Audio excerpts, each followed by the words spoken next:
we'll let you go. Over We're here. This.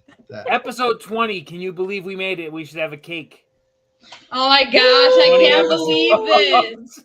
Oh, this is amazing. This whole little idea that started way back in the summer that we said, hey, let's bring this podcast together. And now we're 20 episodes in. And 20 episodes. We're 20 episodes in, and we're averaging more than one follower a week. Let's go. Success. Yeah. Next year, it's 2 followers a week. Whoa. Well, the regulars know me, JB, and you know our 2 blinds.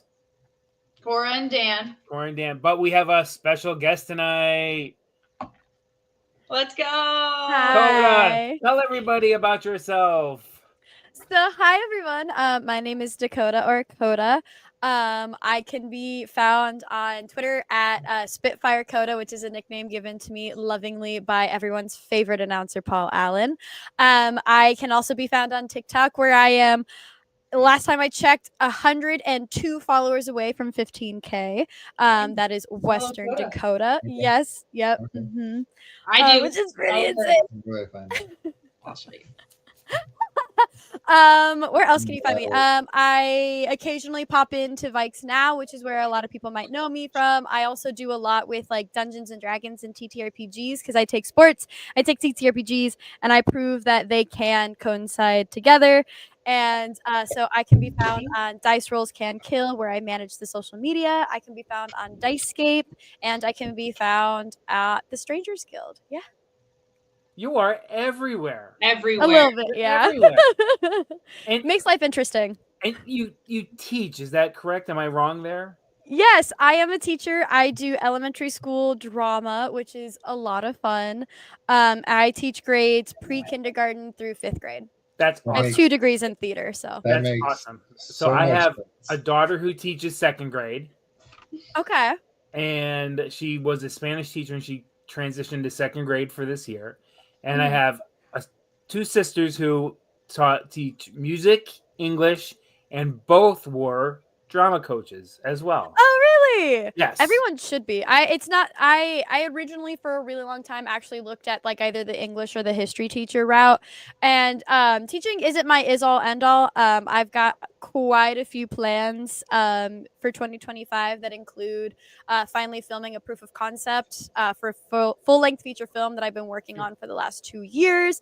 I've got some pretty exciting things coming up in 2025, but teaching I feel like is one of those things alongside like restaurant industry and customer service that I feel like everybody needs to do at least once in their life, because you just have such an understanding of it once you do it, and you're a lot more appreciative. I grew up around educators, so I've always been appreciative of it, but now that I'm like in the thick of it doing it, I'm like, yeah, we don't pay teachers enough, man. No, you don't. No. They're not paid enough. No. Agreed. Mm-mm. Well, we're just thrilled that you came on. We love the energy that you bring right off the bat. I'm so happy to be here. I'm so happy to finally be here. We're so excited come that out you're firing here. like Beefalo's defense. I mean, it's just like coming at you from 100 miles an hour right from the start, and we love it. And she's Always. just going to feed off of this the whole time. I know. Cora and I, whenever we're together on projects, it's just Yes. Yeah. Perfect. Well, we know your time is limited with us tonight, and we appreciate every second you can give us. We've got a game to recap. And let me tell you, the drought is over. 2006 was the last time we won in that place, as we talked about last week. Woo! It was a heck of a game. It made me, I should have been swallowing Tums like Tic Tacs, but and bless Dee, my fiance, who sat here and listened to me yell at the TV for 3 hours. Yeah. We were at a friend's house, and they had the TV on, and they were not prepared for our shouting. In fact, at one point in time, we were howling with the dog. We got the dog howling. Yeah. Oh my God. My aunt was over because she comes over every year around this time of year to help bake a bunch of cookies with my bubby. And last year, I wasn't as emotional about Vikings games after Kirk went down because it's like we got really nothing to play for, and it was too much on the anxiety and the emotions at that point. But she got to see the full range of it yesterday. I think at one point after the Sam Darnold sack, I like got up and like screamed out of pure anger, and then immediately sat back down. And then he had that touchdown throw to Jefferson, and I was like rolling on the ground, like screaming in delight. So she saw the full like. She also got to witness me. So I'm not a very superstitious person. There are two things in life that I'm superstitious about: theater and the Minnesota Vikings. And I play Skull Vikings, that one YouTube clip, the one that we all know about, the one that says that they need to play this when you land at Minneapolis St. Paul Airport, that one. I play it every time we score. Every time. And she was not prepared for that. And my bubby had to be like, yep, it's every time they score. We have a handshake that we do with the whole family every time we score. That is so every time cute. we score a touchdown. Every time we score a touchdown, yeah. Okay. Q is here. Hi, Q. Jay's here too. Hey, Q. I'm the only Viking fan in this house, so I don't have any traditions other than screaming. That's fair. D is a Steelers fan, but she also called the interception that iced the game. She said they're either going to get a strip sack or an interception to end this game, and they did. And she yelled as loud as I've ever yelled when they picked that pass off. So she supports as much as she can. But, as she should. Yeah. It was just such a back and forth. No one really had control of that game at any point. Until we were in the lead for so much of it. And then I literally looked at Dan and I was like, did we score too fast? Did we score too soon? Me too. I was like, they have, what was it? They almost had a whole 4 minutes left. 3 minutes and 55 seconds. I was like, did they score too soon? And I was like sitting there, like not rocking back and forth, but I was like, oh my God. But I thought the same thing. I told D, I said too fast. Yep. And too fast. We all have it. It's all PTSD from the Vikings in the past. Well, I mean, how many times do you see the opposing quarterback or opposing team with 3 minutes left on the? I mean, they had 4 minutes left on the clock that they could drive down, eat up a bunch of the clock, and then kick up. And for whatever reason, the Vikings can't seem to run down the clock if it's like 6 minutes. No, right. You can't take a 6 minute drive in the fourth quarter to ice the game, but you can do it in the first quarter. Really? Oh, absolutely. Easy. Well, the play that was called was wasn't it? It was that. I think it was that play that was called. The headsets weren't working, so that was Sam's play that he called. He called a random play. I think it was scramble. Yeah, the scramble. It was the scramble, and then that touchdown throw to Justin Jefferson. The headsets, for whatever reason, weren't working. Kevin O'Connell said that the only thing Sam heard up until that moment was the formation. Yeah. And so for those like next two plays, like they didn't hear a single thing. And honestly, I think Kevin O'Connell does such a good job with his quarterbacks. I mean, when you consider, first of all, how he handled the Josh Dobbs situation last year, like basically explaining the plays to him until the headset cut out, to our headsets not working for whatever reason, and Sam Darnold being able to trust in Kevin O'Connell and his play schemes, and Kevin O'Connell being able to trust Sam Darnold. Like that, to me, shows you everything you need to know about this Minnesota Vikings team. My biggest concern, though, and I said this on the One Bar and Lepiga show, is that we don't have a third down or a third quarter team for whatever reason. The third quarter hits, and I wonder if part of it, because so far this season, I think for a vast majority of the season, regardless, we typically start the second half with the ball.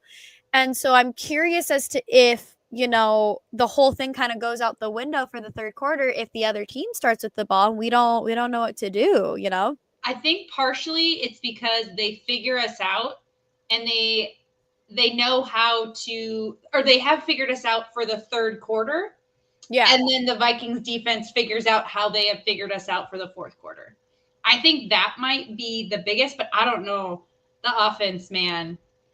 I mean, that should be what we look up next week, is how many points we've scored per quarter. Because I feel like the third quarter is the least amount of points we have scored and the most amount of points we have let the other score. Team. Yeah. Yeah. The biggest point differential for us. Yeah. That's a good stat. I mean, that's a good stat to look up. What I feel like, and I didn't look it up, but I should, is I feel like we start the third quarter like we start the game, where we're trying to reestablish a run game in the third quarter. But by that point, they figured out run schemes, blocking schemes, to where they it just is ineffective. And then in the fourth quarter, we're like, we got to move the ball. Right. Or it's even like, why not bring in Cam Akers in the third quarter? Because I don't think we brought him in until the fourth quarter. Yeah. So, why are we not bringing Cam Akers in earlier to try and disrupt the run game and disrupt what they think they know? Someone pointed out on Twitter that, the Packers were able to quite easily sack Geno Smith fairly often in their game, but we only really managed to get 2 or 3. I wonder if it's not so much that we just weren't able to get sacks off, and if we're trying to preserve energy where we can, because we know that our last 2 games are going to be kind of fights, because unfortunately we're not really in a situation where we can rest our starters. Nope. I mean, we're this close to the number 1 seed, knowing Kevin O'Connell as well as I like to think that I do. He's not gonna, completely give up on the fact that we could win the number 1 seed. And with the Lions being so tired that they're basically, I hate to say it, falling over due to injury, I think he sees that the Lions are an attainable victory, and I think he's taking it a little bit easier, because you're going to sit here and tell me that the team that completely decimated the Falcons can't decimate the Seahawks. And I get it, it was raining and all this, but I don't know. To me, the defense lacked a lot of energy, and maybe it was because Harrison Smith wasn't playing. Maybe it's because we're conserving energy because our bye week was back in week 5. But I know a lot of people on Twitter are concerned about us having a bye week. I would prefer having a bye week over a week 5. Having our bye week, and then go into the playoffs. We didn't have our bye week was week 5. Yeah. That's the NFL, to me, needs to have 1 bye week, all 32 teams off, middle of the season. We'll all survive without football for a week. Yeah, we'll watch college. Yeah. Do it like you said, middle of the season somewhere. Everybody's off at the same time. Yeah. None of this 3 teams are off here, or 6 teams are off here, 4 teams are off here. No, give them 1 bye week right in the middle. Everybody gets it, and we just play on from there. I don't understand why they can't do that. I also think that part of it is that B Flow has curated this defense of all of these players who are amazing at their position, and when that player like Pace and Smith are out, there isn't anyone to fill that spot. There's someone to fill it, kind of, and fill it to. There's a body. There's a body, and there's someone who can perform, and there's someone who can, be there and make plays. But it isn't as lethal as when every single piece is there. So I feel like that's probably the biggest. Because Cashman, I mean, anytime Cashman plays, we've won, and I think it's very telling that it's. Whenever our defense is without one person, it looks not great. Well, we're playing without Pace right now. Yeah, and he's huge. And so I feel like once we get everybody in, which I'm really glad that potentially we could have everyone for the Packers game. Yeah. But I think once we get everyone in, then it'll be more like we expect it to be. But I think it's super awesome that he got all of these random players, but he got all these random players for a reason, and not necessarily because they're Metelluses who are crazy good everywhere. They're excellent at their one spot, and they're amazing in how he utilizes them here, that another player coming in can't be that amazing. Which has me concerned too, because, Harrison Smith, it sounded like this might be his last season. So where does that take the defense next season if we don't have Harrison Smith? And, again, they were saying on the broadcast that Harrison Smith is the guy that makes sure that everyone is in their formation, that everyone knows where to go during a play. And I do think that we saw a little bit of that against the Seahawks. And so I'm curious, who's going to be that guy when Harrison Smith eventually retires, whether it's at the end of this season or next or whenever he retires. when are we going to find somebody who can step up, who the defense can trust? Now, I personally think that yesterday's game was a prime time to sort of find somebody who can do that. Now, I think Joshua Metellus is probably your best bet at it. Yeah. But the issue is that I don't know if B-Flow is preparing that defense for the eventuality where it is Joshua Metellus and not Harrison Smith. And I think that was very apparent yesterday. Good point. Yeah. Jay says he thinks Cashman could take the job over. That's fair. I could see that. It's to me is that they haven't been in it as long as Metellus. Right. Exactly. Metellus has been here for a while. I know that a lot of the players are saying that this locker room is different. It's special. Everyone's getting along really well. But you also have to consider that a lot of these guys, like Gernard and Cashman, were here on 1-year contracts. Yeah. So they're not even guaranteed to be here next year either. Whereas Joshua Metellus, I believe, is here for another 2 years. I think it's 1 more year. I think his contract comes up in 2025. And I know that after the 25 season. After the 25 season. Yeah. And like Cam Bynum, I was gonna say Cam Bynum, his contract is up this at the end of this season. Yep. So, and I know that some people are saying that the Vikings move on. I personally don't think they do. I think they do re-sign Cam Bynum. He's just too special to let go. Well, also, I don't think Metellus and Bynum excel. I mean, this is gonna sound bad, but I don't think they excel as much as they do elsewhere. Because I don't think people don't have a position for Josh Metellus. He's everything. Yeah. Right. He can play everywhere. He's your sub guy when someone needs a break or someone goes down. Yeah. He's the guy. He's the guy that sits on the sideline and waits for someone random to go down. He's reliable in a lot of positions. But that's how other teams would use him. And that's how they would use him as a sub when he shouldn't be. He is way more important and I mean he got us an interception on his way to tackle Geno Smith, and then he threw it to Turner. That was so cool. It was such a cool moment. Hey, I will say, with them and utilizing, I would say our midfield and our cornerbacks are definitely our weakest spot.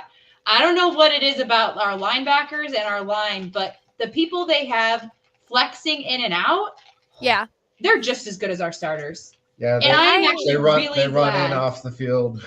I'm really glad that we held Dallas Turner back because he's shown so many flashes of being amazing. And if he's as good as I think he will be, and we unleash him in the playoffs. What I am excited for is for that kid to develop his man body. Yes. Yeah. And put some weight and some more strength on him. Can you imagine? And I think he's gonna be better than Hunter. I could see that. I could definitely see that. I don't think I think he's gonna be more of an ominous presence. Maybe not better than Hunter, but he's gonna be more of an ominous, oh my gosh, Turner. Oh shoot, I'm forgetting the guy's name. And I'm gonna feel like an idiot. He played for the Broncos. No. He played for the Broncos for a really long time and then got traded away. Outside linebacker. Von Miller. Oh, okay. Dallas Turner reminds me a lot of Von Miller, but he lacks some of the strength. And he lacks some of I can see that. insanity. And so that he's a rookie, though, that's what I'm hoping. He gets this man strength from. And just process what you said. His man strength. I feel like I could have taken tonight off. Sorry, John. So I'm just sitting here listening to everybody talk. We do have to pick our stars of the game, though. That's fair. And Koda, you get to pick the first. Usually it's 3 stars, but when we have a guest, it's 4, and the guest always gets to pick the star first. So who's your star of the game? One Barn Lupagus asked me the same thing, and there's too many people to pick. So gun to my head, if I have to pick someone, I'm picking Sammy D. I just come on. The guy has grown so much in one season that I don't think some of the plays that he made on Sunday, he would have made a couple of years or a couple of games ago. He and Kevin O'Connell, which almost breaks my heart to be one of those people that doesn't believe that we resign him next season. But just seeing the way that he has grown into such a leader on this offense and the way that he is able to manipulate the ball to get it to JJ is why I genuinely was so excited to like be one of the people that was excited to pick him up and like was advocating so heavily for him during the offseason. The Ginger Gunslinger has been so good. Like when we signed him, I knew all the memes about him, and I knew that it was a first round draft, and I was like, okay, like whatever. We picked him up. He was going to be a bridge quarterback. And I listened, and I say this every time this topic comes up. I listened to a Luke Braun Locked On Vikings podcast, and he was talking about how Sam's not going to be a schlup, right? Like he was not by no means trying to convince you that he was going to be really good. And I was convinced after that episode. I was like, I'm going like ride or die with him. So 18-2. Listen, I said 14-3. Stranger things have happened. Yep. You know what's weird though, and this is, I hate to say this because I'm a Vikings fan and I've been doing it for way too long. This team would have to win 13 straight games to win the Super Bowl as the 1 seed with a week off. I just don't know if it's possible to win 13 in a row. I think they could. Possible, John. You just believe. The Chiefs did. The Chiefs did. But anything's possible if you just believe, John. I'm starting to believe more and more every week in this team. Okay, I was thinking, and I was comparing this team to what do they most remind me of? And honest to goodness, I think they most remind me of the 2017 Eagles. Yeah. Everyone is like, oh, they're not that great. Oh, blah, blah, blah, blah. They were underdogs in almost every single game. Yeah. And like they were ignored. They wore the dog masks. And I'm just like, I feel like this is the similar vibe to the Eagles in 2017 when they were like, no one thought they were going to go anywhere. And then who got injured? Carson Wentz got injured and Foles comes in and just was like a disaster. And I'm like, you know what? This has got those vibes. We're doing it better though. So Josh Oliver to Sammy Darnold in the Super Bowl for 6. Is that what we're saying? Yeah. Absolutely. Yeah. All right. So Koda takes the quarterback, which is a perfect pick, and now it's Cora's turn because ladies first. Koda, did you say you had to leave? I do. Unfortunately, I got to go look at Christmas lights. What's your prediction for next week and your score? Prediction for next week, Vikes, take it all the way. I do believe this is a breakout game for Joshua Metellus. I think that he ends up with either an interception or a strip sack. Knock on wood, of course. Don't want to jinx my guy, the man that I am stealing shoelaces for. Yeah. I personally believe we win the game 28-21. Okay. I like it. I like it. Well, thank you very much, Koda. It was a pleasure. Yeah, sorry I couldn't stay longer, but I have to do this again. I'm gonna Koda, come back. you have an open invitation. Anytime you want to come on, you just say, "Hey, I have something to say. Can I come on tonight?" Yes. Let me on to be annoying. Got it. All right. Well, you guys have a good rest of your day. Happy holidays, everybody. Happy holidays. Merry Christmas. Thank you so much for your time. We appreciate you. Bye. Bye. All right. Who's your star, John? I get to pick mine next, huh? Yes. Yeah. I'm gonna take the easy route like a certain member did last week with his X Factor. We let him. All I'm saying is because obviously an X Factor is the most targeted wide receiver in the league, and the best receiver in the league should always be your X Factor because you never expect him to do anything. But my star of the game is Justin Jefferson. Let's go. I mean, Koda took Sammy, and I would have taken Sammy, but come on. The 2 catches for touchdowns, I mean, it was a perfect pass, but he still had to make a pretty good grab with heavy coverage. And the 39-yard touchdown. 39-yard touchdown, brilliance. Just sheer brilliance. And I want to say, I can't remember which play it was, but there was a play, and I was listening to a podcast today, and they were talking about how there was a play where the defense, yes, that was awesome, where the defense of the Seahawks, their cover 2 broke down.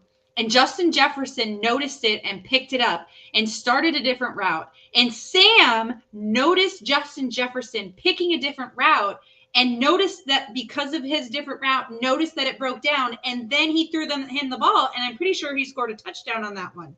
And I'm like, how amazing is it, number one, that we have a wide receiver who notices those things and then takes action on them, and then our quarterback is paying attention to him and then readjusts and is like, oh, I know what you're doing, and throws, thank you, and throws him the ball. And like, they're just so in sync. It is so special to watch right now. It really is. I mean, I'm loving every game, even though I yell and I scream and I say they're going to lose in the first quarter, which is terrible of me sometimes. I have to stop that and just say that's 4 quarters to play, and we know what this team does. Again, it's PTSD from years of trauma with this team that I've got to overcome. I may need therapy, but I'll get there. Dan, you get to pick last, but you still get to pick a star of the game. Oh, I haven't picked yet. Yeah, Cora hasn't picked yet. I thought you did. Oh no, you did. I thought you picked yours. No, she kicked Koda off. No, Koda had to go. Yeah, Koda had to go. Oh, so why did you let me pick ahead of you? You shouldn't have done sorry. Because I figured you'd want to. You'd want to get one of your picks in. And JJ's not on her list. Yeah, JJ's not on my list. So okay, so that's good then. Then I didn't steal your thunder. I am going to pick Dallas Turner. Oh, Dan hated that. I almost had him on my list too. Because I think this was obviously an interception. He made some plays, and this was just a really great continuation of his development. And he got a game ball, so I just am really excited to see him develop, and I'm really excited because one of the things I thought when I think I mentioned earlier is that they were intentionally holding him back to number one, develop him, but then they knew that he was good. And when we started to win games, yes, he needed to develop, but they didn't want to unleash him. And that's what they were speculating, is that maybe they didn't want to unleash him in the normal season because other people were still performing better, and he still needed some development, and he still needed to get the NFL defense understanding. But now in the playoffs that they could unleash him, and I think we're starting to see it. Because after he got the interception, Beef was on the sidelines, freaking out, yeah, let's go, and all that kind of stuff. So I don't know. I think we might have some secrets up our sleeves. We're holding back. So we're starting to think they're holding back until the playoffs, which would be interesting. Dan, who do you got? Now that she stole your thunder with Dallas. Sorry, right. Not sorry. I'm going Van Ginkel. Solid choice. Yeah, he was a very solid choice. A lot of pressure, getting in the backfield. He played really well. He's another solid game for him. Big sacks when we needed them. And he's consistently creating chaos and pressure. He's making the pocket break. He's making the quarterback get out of the pocket and do something with that. And God, I love this defense so much. Yeah. He's disruptive out there, and that's what we need. Yeah. Jay is calling for a 50 burger on offense at some point. Ooh. I would love to see that. I'd love to see that this weekend. Yeah, me too. What I end up telling, even when I coached defense on the little flag football for third graders, I was like, we have one rusher. We're allowed one guy to rush the quarterback. And I was like, your job is to run as fast as you can into the backfield and just create chaos. I don't care. Love that. I don't care if you pull the flags or you pull everybody's flags. When you get back, every flag you see, just create chaos. Make them. And so at practice, I ran a blitzing drill where as soon as it was hiked, they had to put their hands up and go ah! As they ran back there. That's awesome. So I love the creation of chaos. Same. I love our defense when it works. Yes. When the blitzing doesn't work, I don't like it. I did feel like a lot of our blitzes we need to audible sides from, because I felt like a lot of our blitzes were blitzing on the running back side. And I mean, granted, they still got to pick it up, but I just feel like that's easier to pick up because there's a body there waiting for it. Yep. Well, I'm gonna let B-Flow do his thing, even though he's had a couple of bumps in the road. At 13-2, with a bunch of spare parts that have made a defense, I think I'm just gonna let him do his thing, and I'll probably still get mad at him when things don't work. But yeah, like Bob said, it's worked 13 times so far, so we can't complain too much. We also have our X Factors. Do I need to go through this? No. I mean, Koda and I had a chance. To be fair, I am in last place. That's fair. That's fair. Dan's in last place, and we let him have it, and we weren't going to give it to him unless he got over 130 yards. Yeah, but we still let him have it. Dan, you're not in last place. You're tied with Cora. You have 5 now. Oh, you're 5 now. I thought that put me at 4. No, you have 4. You have 5. I've got. Okay, no, I have 6. Cora's got 5, and you have 5. Now you're mad. It can't count. Oh, wait, no, that can't be. You let me take it. My math because is wrong. I said you have to get 130 I can't understand anything he's saying. Dan, you only have 4. Okay, there we go. Yeah. You only have 4. See, that's what I thought. Okay. Yeah. Now it's fine. Now it's fine. Now all right. You are in last place. But it's Cora and I had a chance to say no, that's not what an X Factor is. Look up the definition, but we didn't. We let you have it because we felt sorry for you. That's fine. I will take the pity. Give me all of the pity. Let me pick him again. Yes, I will. And as Dan pointed out in offline discussions, had it not been for the 39-yard touchdown at the end, I would have had it again. But I'm glad to give up the X Factor win for a Vikings win. For a Vikings win, yes. Thank you. I'm more than happy to give up my guys' win for a Viking win. Because let's face it, Will looked good again. Will, I was like dead set. Like John's got this with Will the Thrill. Like there's not any question in my mind. I am so happy. Making a comeback. I'm gonna do this. I have 2 games left to. John, how many do you have? I have 6. You have 5. Dan now has 4. Okay. Yeah. Dan could tie. I could come out with the win, yeah. Or John could just win next week and not catch a goal. Or I could ruin both of you from winning if you win one. What? If you could be a spoiler. You're at 6 and I would spoil the win. Dan could be a spoiler. Yeah. But I mean, I know we call him Will the Thrill. We should call him Will the Drill because the way he kicks that football, I mean, he's crushing it. I bet Will would have made that. What was it? 60-yard field goal. The 61-yarder that came up like 3 yards short. Yeah, I bet Will would have made that. Well, it landed 3 yards short. That's like 7 yards short in the air. Yeah, that's true. That's true. Yeah, because it's not hitting the bar. Yeah. Yeah, I was surprised they went for the field goal. I thought they'd go for it on 4th down there. I thought they would too. I mean, his career long is 61, so I guess I was surprised given the weather. Right, that's it. For it, like if it was optimal, like sunny or indoor weather, go for it, like 60. But fair. Yeah, not in rainy, cold weather. I thought going for it on 4th down there would have been the better option. Same. I thought they would have gotten a touchdown. Or even a punt and pin us back farther. I'm not mad about it though. Yeah. No one's mad about it. We're all excited. Yeah. I mean, Seattle, they're probably mad about it, but that's their problem. Well, Dan, you get to pick first this week too for your X Factor because of your unbelievable win that no one could have seen coming. Yeah, that's right. Nobody saw it. All right, let's see. Playing the Packers in Minnesota. I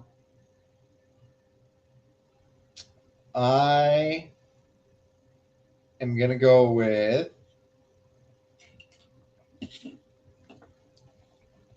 man, now it's hard. I have so many decisions. I'm going Aaron Jones. I like it. Yeah, I have him on my list too because it's the Packers. It's the Packers. Yep. It's the revenge game. He has been looking better the past 2 games as far as protecting the ball, keeping hold of it, and getting through tackles and through holes. He has been looking really good. What was his? Okay, I just want to circle back to previous X Factors for this last game. I know I said Gilmore or not Gilmore. Griffin is going to have a revenge game. And you know what? I think he did. In his capacity, I think he had his own revenge game. He wasn't like super standout, and he obviously wasn't our X Factor winner, but he made a difference. Yep. He made a difference. I'm proud of him. I'm sorry. When he's playing against a guy that's, 5 inches taller than him and 30 pounds more? Yeah. Yeah, that's fair. How did Aaron Jones do the last time they played the Packers? 200. Let's go. Wow. Bob. In all honesty, Bob, whenever Jamar Chase did his insane day, I don't remember how many yards, 240 or something like that, with 5 touchdowns. Yeah. I wanted Justin Jefferson to go 1 yard over. Yep. Because he wanted $1 more. 1 cent more. Not even $1. 1 1 cent more than Justin Jefferson. He makes me mad. I just want to kick him. You want to kick him? Yes. He did me good for fantasy, though. So. Me too. Begrudgingly. We want to kick him, but we both have him on fantasy. Because he is good, but... Aaron had 93 yards on 22 carries against the Packers. I'm betting he does better. Okay. On fewer touches, because it'll split between Akers. All right, so Dan made his pick. Yep. I get to make mine next because I'm still in first place. Yep. I'm taking Pace if he's back. Okay, if he's not. If Pace is not back, Dallas Turner. Okay. Are we doing the 1 snap thing? If he plays if he plays a snap, he counts. Okay. I like it. I hope he is back. This would be a heck of a game to come back for. I know. All signs are pointing towards him playing Sunday. Yep. Do you think he plays full tilt? I think they ease him back in like they have everyone else. Or they ease back in, yeah. I don't think they're going to limit him that much. They need to play him. If he's healthy enough to play his full complement of snaps, they're going to play him. For the tight ends, Hawk has been not great. He had a couple of good outings, but they're not looking to him. He dropped 3 balls that hit his hands. And you start to lose a little confidence on passes that he normally, easy passes he normally catches. Hawk is weird. He'll drop an easy one, but he makes some really good contested catches. No, that's Oliver. No, he'll drop some too. Or no, on Oliver's, it's got to be from the waist up. Yeah. Yeah. So all of our tight ends have problems, and Johnny Munt just keep them off of special teams, and we should be okay. Right. To put your guy on the hands team, it's his hands are great, but he kicks the football around when it's an onside kick. Yeah. All right, Cora, who do you got for your? So, I feel like every time I get super excited about an X Factor, they are such a big dud. Maybe. So I'm pick trying. Jordan Love. Then pick Jordan Love. No. Can I? Can I pick Jordan Love? No, because one time you do that, he's gonna go off. So I want to pick. I was gonna pick the crowd, but the last time I picked the crowd, they were quiet and it was really lame. So I don't want to pick the crowd. It is against the Cheeseheads. And then I'm like, okay, well maybe I'll pick someone on the defense and blah blah blah. But I think maybe a safe bet would be Oliver. Is that who you're going to go with? I don't know.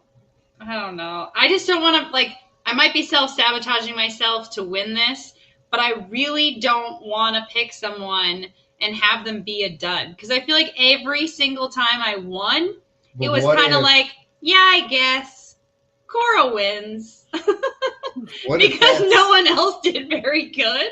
What if that's one of the keys to our success as a Vikings team, though? But no, every time I've won, it's been someone who, like, I've picked a good player. Like, I picked Cashman, or I picked Gilmore, or I can't even remember. I picked players, and, like, they were big players, and they just were a dud that game.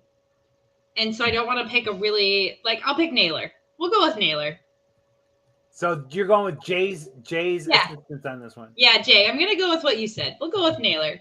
And you know what? If he has a great game, even better. If he has a bad game, who cares? As long as we win. As long as we win. As long as we win. Bob, I didn't see them losing at home to the Lions either, though. The Packers are just playing at another level at this point, but we'll talk about that in a little bit. All right, we got to keep moving. All right, for those of you listening who maybe need to take a break. Bathroom break time. Bathroom break, grab a snack, get a drink. Because the regulars know what time it is. Yep. It's the mix of time.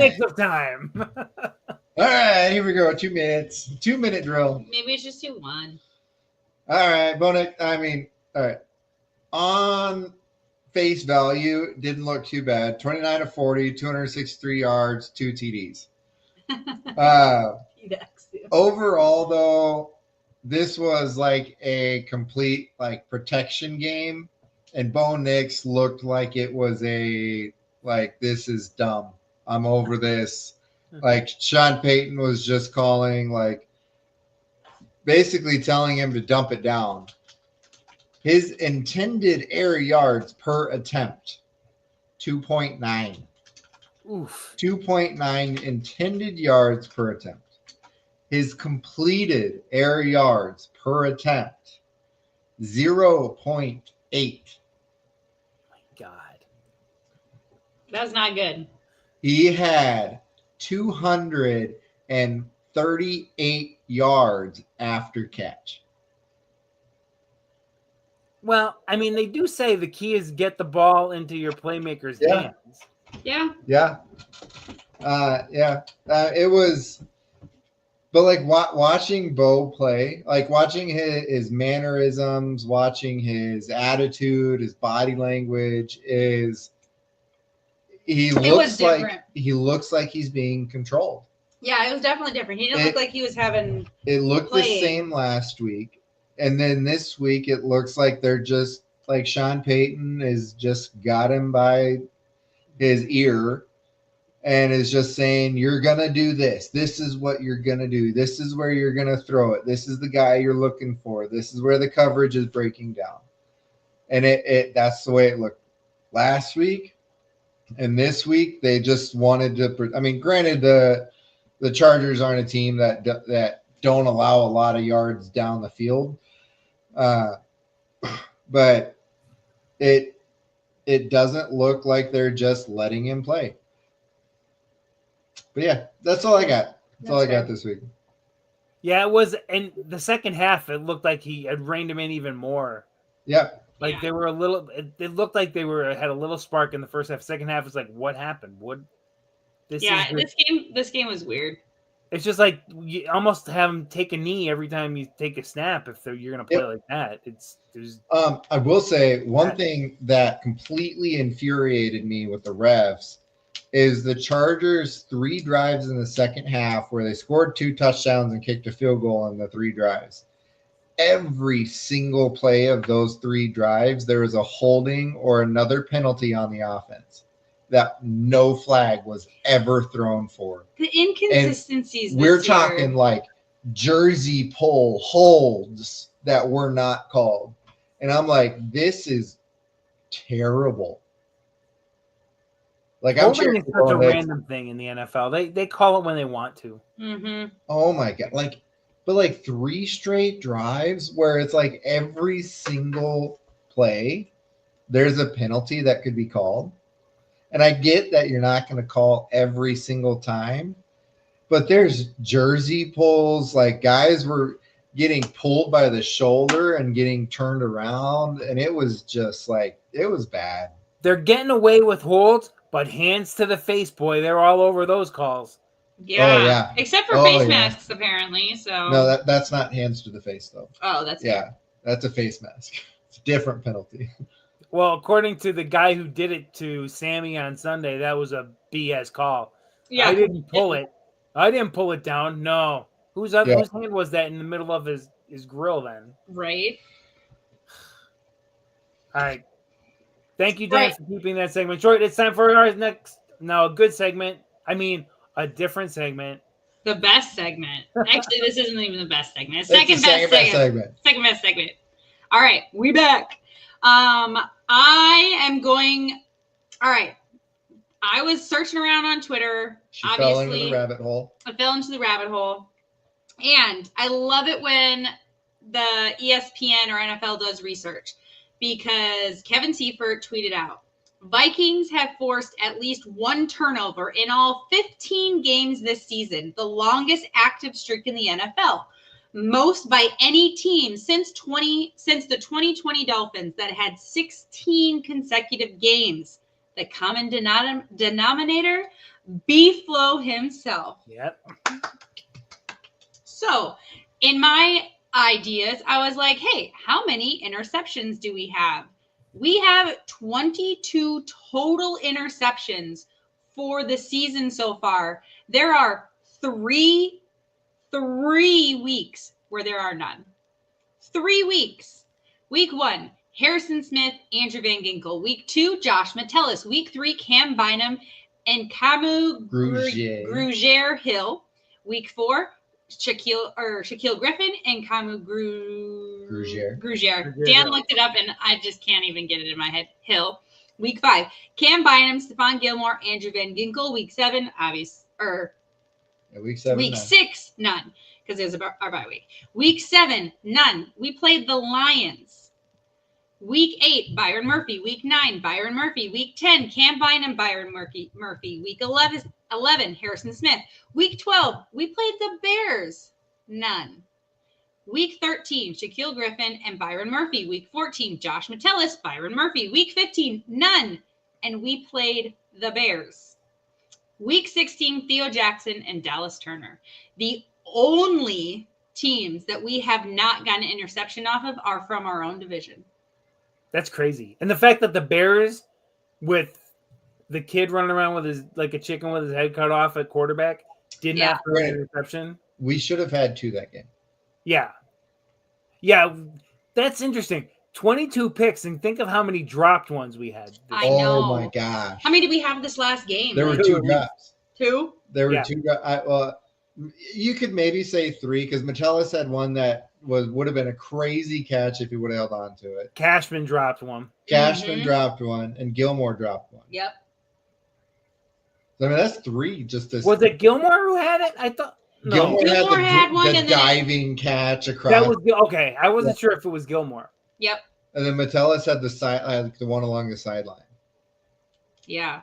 And the only thing that obviously the takeaways are amazing.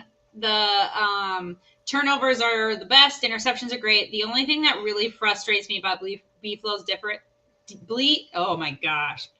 B-Flow's defense is the fact that it does seem like they are tackling to get a turnover and not tackling to get them down.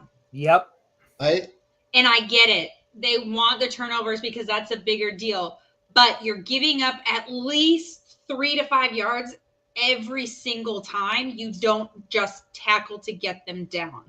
And it is incredibly frustrating. I think it's more of a contact is made. And they're trying to get the ball out. And second guy tries to get the ball out, which is how it's coached.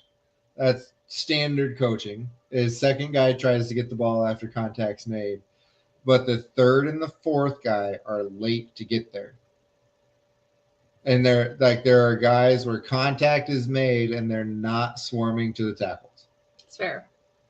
And I think that's a bigger difference than just going after the turnover. because it is widely taught that first guy makes contact, second guy goes for the turnover. But I don't even feel like the first guy, when he's making contact, I feel like they're constantly like ripping at the arms. Yeah. Instead of just tackling. That's my biggest gripe. But I will say, the fact that they have a turnover in every single game so far. Right, but tackling is a lost art anymore. Nobody wraps up the tackle anymore. No. Everybody wants to be Peanut Tillman, right? They all want to punch at that ball. They want to grab at the ball. They don't want to bring the guy down. You know, if you wrap them up, somebody else can sneak in and they can punch while you're wrapping up instead of trying to punch and then maybe wrap up later. Mm-hmm. Do that first. Get them held up. Put your helmet on the ball. Yeah. That's the one thing the tackling does get me upset at times with everybody. That's my biggest gripe is the tackling. I think it makes sense that, like, you know, they can get deep balls thrown because that's our weakest spot. It is the stinking tackling that gets me every time. And I will be yelling at the television, just tackle him. Don't try to pull the ball out. You hit a guy at the line of scrimmage, he falls forward for 3 or 4 yards. It's like, no, that's no good. You got to bring him down. Stop him. The ones that get me are when contact is made around 2 yards and then they get 9. Yeah. Because up the middle through the because contact is being made with your shoulder. They're trying to shoulder him. They're not wrapping him up. So they're thinking, well, my shoulder's strong enough to bring him down. It's not. Josh Jacobs will run all over them next week if they do not wrap up when they tackle. Mm-hmm. Yep. I'm watching him tonight. I mean, granted, the Saints are currently a poverty franchise, as I like to say, but I mean, he's just running over people. They're hitting him at the line of scrimmage, and he's getting 7 yards. We can't do that next week, or it's going to be a very long Sunday. Yes. Yep. Which we're flexed. Yeah, which is great because I'm traveling on Sunday, so I will be home in time for kickoff. I would not have been otherwise. Woo-hoo! Thank you, Vikings. Thank you, NFL or Fox, whatever station we're on. They flexed the Eagles and the Cowboys to 1:00 because of it. I am shocked. When has a Cowboys game been flexed out of prime time when they've been against a divisional rival? Now that their season is technically over, and it's great because they're playing really hard for McCarthy now that they're out of the playoffs, which is really weird. It's hilarious to me. Like, we're going to save our coach's job now. We didn't want to save it when we were still in the hunt. Now that we're out, we're going to save his job. Like, you save his job because he is one of the reasons why you guys are going nowhere. Yes. So go, you save that job. We want McCarthy to stay in Dallas. All right, John, take us back. All right, it's time to go back. I'm going back to probably before you guys were even born here. That's fair. September 23, 1979. Yep. So this is good. So you should look up the video for this too, because it's fun. Vikings Packers. Opening drive, Ahmad Rashad for the Vikings made a 4-yard fingertip grab of a Tommy Kramer pass. Vikings up after a Rick Danmeyer extra point, 7-0. The drive was kept alive when our punter, Greg Coleman, was roughed. And when I say roughed, we're talking about grazed his foot on the way by, and he won an Academy Award for how he went down. Kept the drive alive, got a first down there. And then Tommy Kramer on a 3rd and 15 hit Rashad for a first down to keep the drive. So 2 big plays to keep us alive and get that 7-0 score. First drive of the second quarter, though, the Packers tied it up. David Whitehurst to James Lofton from 20 yards out. Chester Marcole's extra point tied it at 7. The Packers would take the lead on a Barty Smith. This I didn't even remember this guy. He was a fullback. Dove in from a yard out just before the 2-minute warning on a 4th and goal, giving Green Bay a 14-7 lead. On the play prior, the Packers kicker Marcole from 19 yards out shanked it badly. But the Vikings lined up offsides in the play. Packers chose to take the penalty and go for it, and that's how they got the touchdown to take the lead. Right before the half, the Vikings were driving, and then Kramer went back to pass. His arm got hit. The ball was fluttered and picked off. That ended the half, so no points on that drive. In the third quarter, 5:27 left, the Vikings seldom used running back Robert Miller took one in from 3 yards out, tied the score 14. Then late in the third, the Vikings stopped the Packers on a 4th and short at their own 39. So the Vikings were in good shape, but Kramer throws his second interception of the game, ended the drive. No points. After the interception set Green Bay up at the Minnesota 47, they took the lead early in the fourth quarter.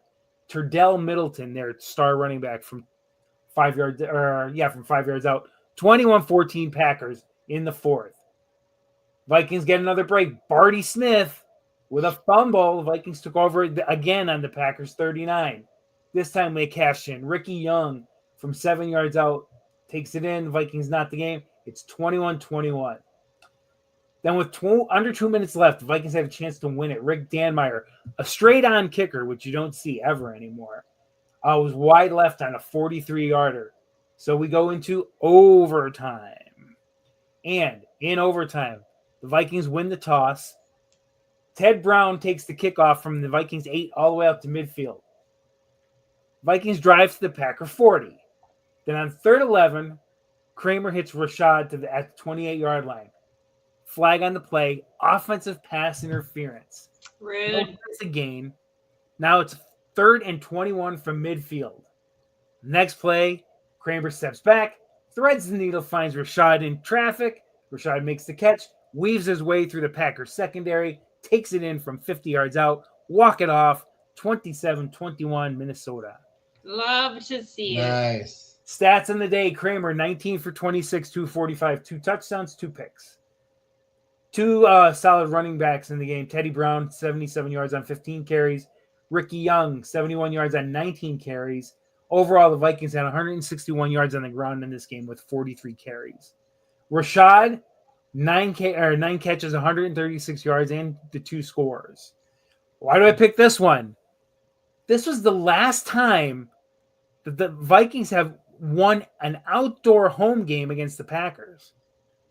Wow. They haven't won an outdoor home game against the Packers since then. And you may know this name. Bart Starr was the coach of the Packers. He was also a Hall of Famer, won a couple Super Bowls. This was the 9th time he faced the Vikings as a head coach. His record, 0-8-1 against the Vikings. Woo, let's go. Bob Swede must be one of my guys. He must be in my age bracket because he remembers Rick Danmeyer. Yes, Rick Danmeyer was not a great kicker. So that is this week's Love it. Love it. I can't believe it was that long ago that they won an outdoor home game against the Packers, though. I think it was 2 years prior to moving into the Metrodome. They lost the home games to the Packers. Of course. Didn't we almost lose our home opener in our first game in the stadium against the Packers? I believe. In the bank. place? Yeah. Almost didn't count though. We won. Yes. Almost only counts Horseshoes and hand grenades. We had a lot of almost losses at home against the Packers. Horse grenades and hand shoes. Yep. We've had a few games where we thought they were well in hand, and the Packers snuck back in and made it a game. So yeah, those are the ones that she gets PTSD from. Yes. You know, we're up 34-7 with 7 minutes in the fourth quarter. Yes. It's not over. They said It's they could still come back. It's not over. I mean, I distinctly said they could come back when we were against the Falcons. I was like, they could still make a comeback. Yeah. When we have the ball with 2 minutes left. we saw what happened in the first game this year. It was 28-0, and I was talking to somebody. I said, there's still a minute left to go in the half. Anything can happen. And then we muffed the punt, and it's 28-7. And then before you know it, we're scraping for our lives, hoping to recover an onside kick so the Packers don't win the game. I mean, it's crazy. Packers don't quit. No, We need them to quit. We need to get them to a point where they're going to quit. Speaking of which, predictions time. All right. I'll pull out my handy-dandy paper. I am not going to go off of my paper. Cora is drinking the Kool-Aid right now. I'm drinking the Kool-Aid. I had the Packers. I had us at a loss. And I feel wrong taking a loss. Because I just feel like we're playing so well at home. The fans are actually in it. It's Vikings versus Packers. Like, I just don't see the fans not being a factor in this game. And they're so important. So important. So there's going to be a lot of hate. So I initially said that we were going to lose. I am going to pick us to win. I'm going to pick us to win, and I'm going to pick us to win by 26-19. A wild score.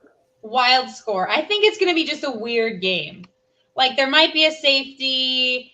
There's going to be missed field goals. Like, I think or missed extra points. I think it's just going to be the weirdest game. But I do think we're going to win, and I think we're going to be winning the whole time. And I think it's going to be like we score a touchdown, they drive down and get a field goal. We score a touchdown, they drive down and get a field goal. We get a field goal, they get something. Maybe we get a safety or something. So Dan, you and Purple Jesus should talk. This is like you prediction. 38-10. Purple Jesus. Not far off from what I was actually thinking.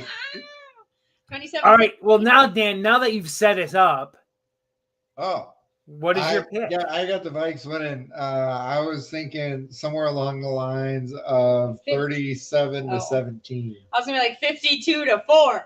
No, 37-7. Wow. No. That is a bold prediction, Dan. 37-17. The Packers are on their way to winning again tonight. You know, against the Saints. And they have a short week. But it's not really all that short now because we're the late game. I know, but they still have a short week by a whole day. Shortish. I mean, same week we had against the Seahawks. Of course, but they're only traveling from Green Bay to Minneapolis, so it's not like they have to go halfway across. But I mean, it is a valid point. Bob thinks we're going to put 40 points up on them. Wow. Ooh, Bob, I like your confidence. Dan, I love your blind faith in this team to win a game by 20 points against the Red Hot Packers. I think we have a lot to shore up from the last game. There was, I mean, it's the third quarter thing. We say that every week, though, don't we? They got a lot to shore up, and then they win again. And it's like they got a lot to shore up, but then they win again. Maybe they'll keep Ivan Pace out until the third quarter. From the last time we played them. Oh, we started out super hot, and second half was ugly. They sleptwalked. Yeah. And I will say, the Packers are looking good, but like Sam Darnold is also looking good. And he is winning games in ways that, like, he is winning games. It isn't the offense winning him games or KOC winning him games. He is winning games. He's winning games when we're behind. He's winning games when we're ahead. He's winning games when we're not scoring anything. And it feels different. It does. It feels like a winning team. Yeah, it does feel like a winning team. It feels like a team that's going to win 37-17. I guess it's time for me to steal everybody's thunder. Yes. All right. Packers are red hot. Losing by. Packers are red hot.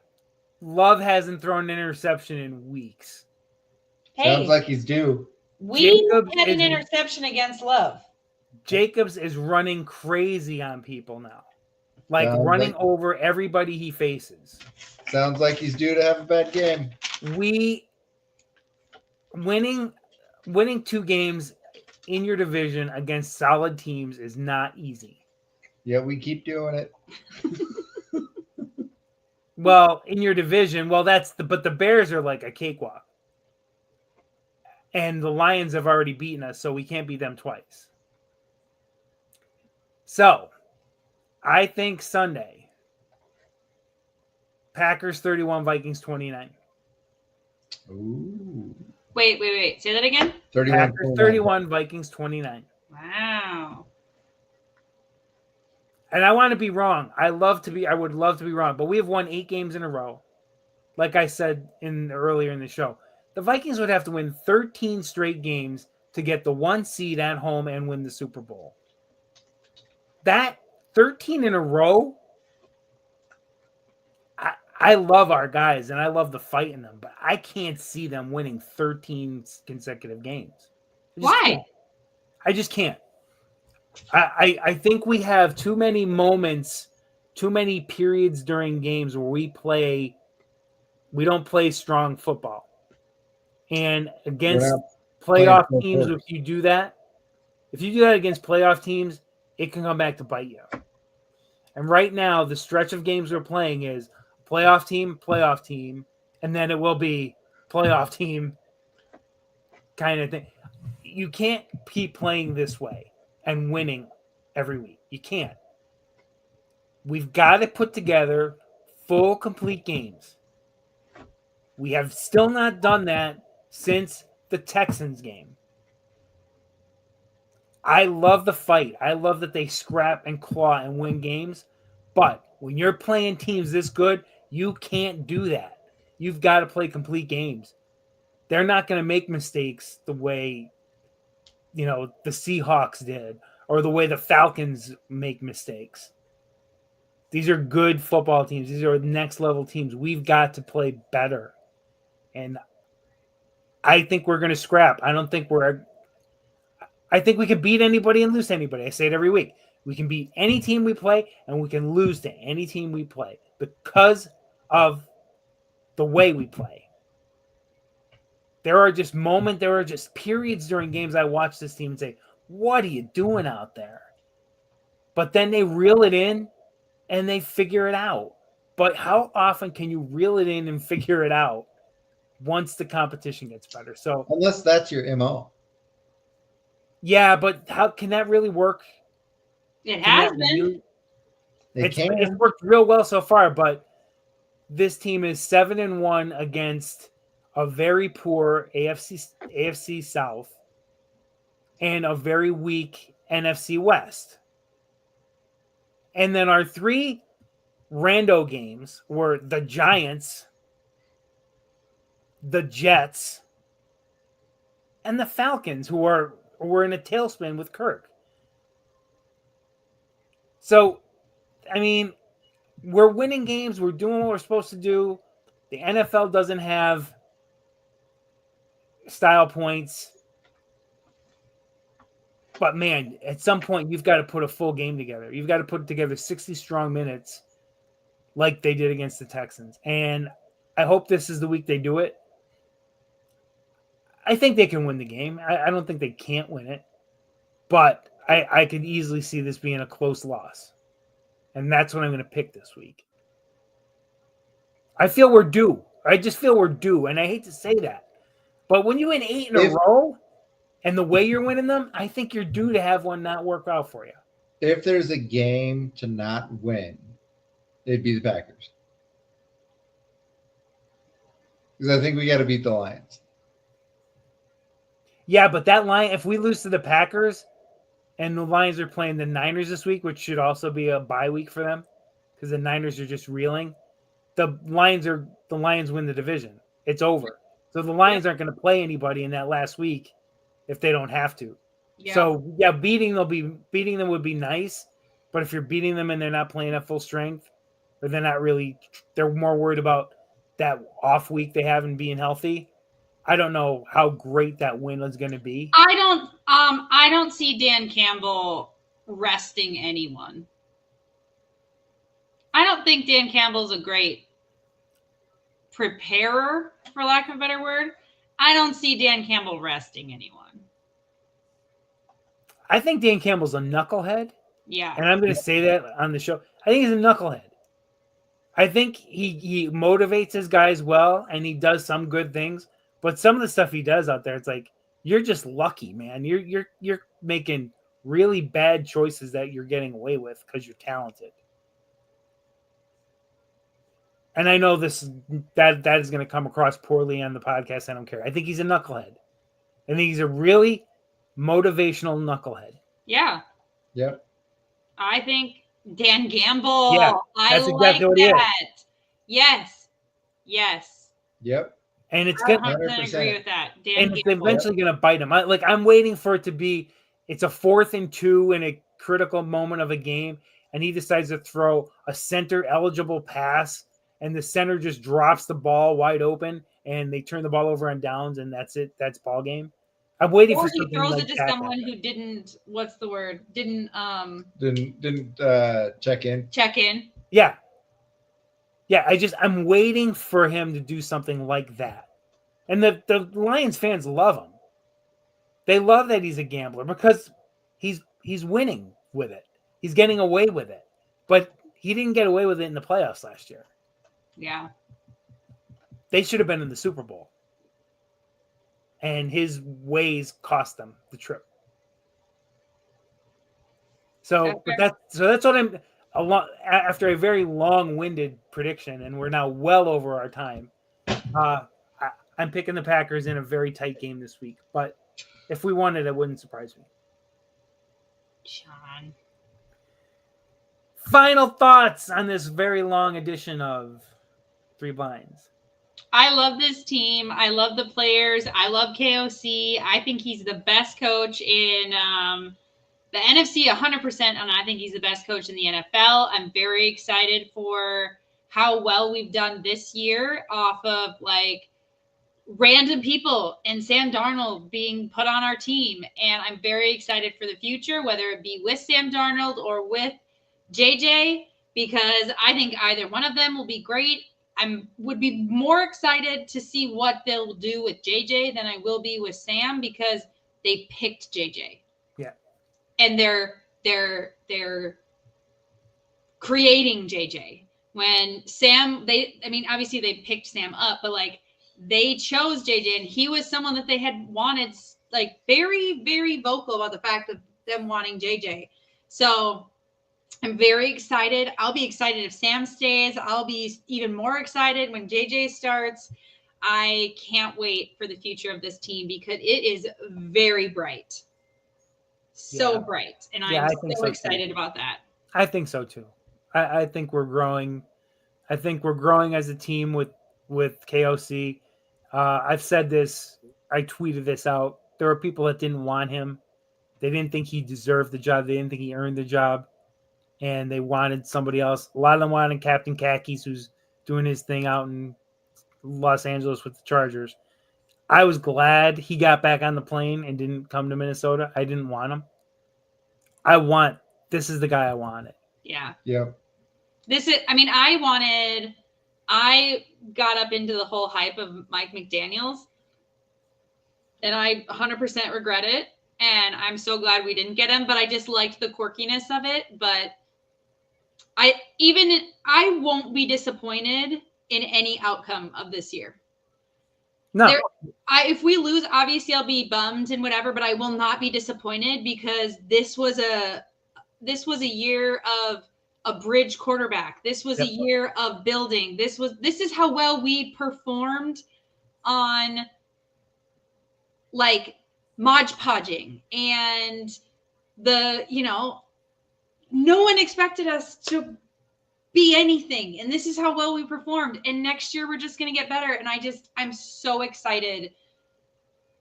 I'm so excited to be a Vikings fan. Yeah, it's a great time. I love KOC. I love the energy he brings. I love how he coaches. I love how he talks to the players, how the players talk about him, how he interacts, what he says, how he treats the players. I absolutely love it. And I mean, if we lose, obviously I'll be bummed. I'll be mad in the moment, but I feel like we talk better things when they lose and we talk crap on them when they win. So yeah, it's weird, isn't it? Yeah. Yep. We are true Vikings fans, though. That is the way it is. That is the life of a Vikings fan. I've learned how to do it from the best. Yeah, we expect the worst and we appreciate the best when it happens. Yep. We expect bad things to happen all the time. And I think maybe part of the reason why I don't feel like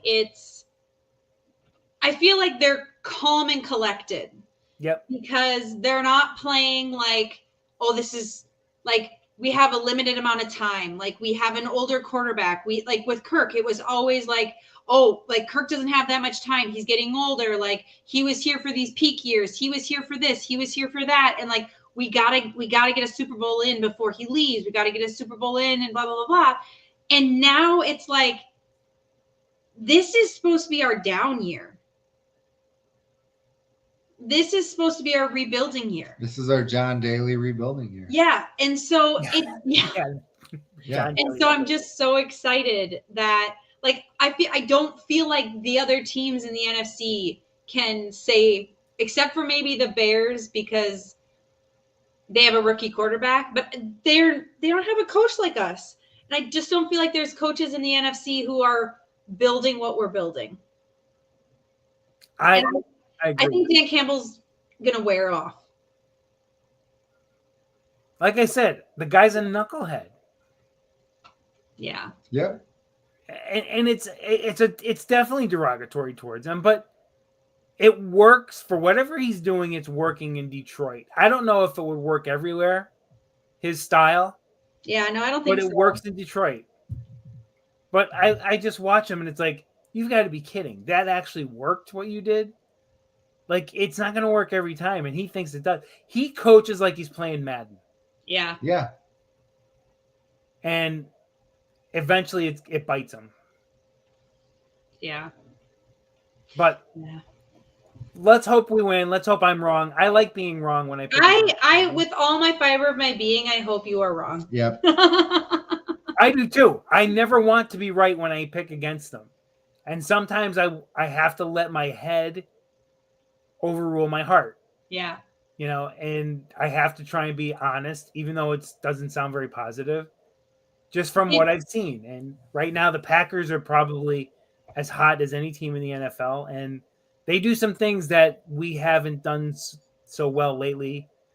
Like their running game is really good. And we had back-to-back games where we gave up 150 plus. Well, that scares me.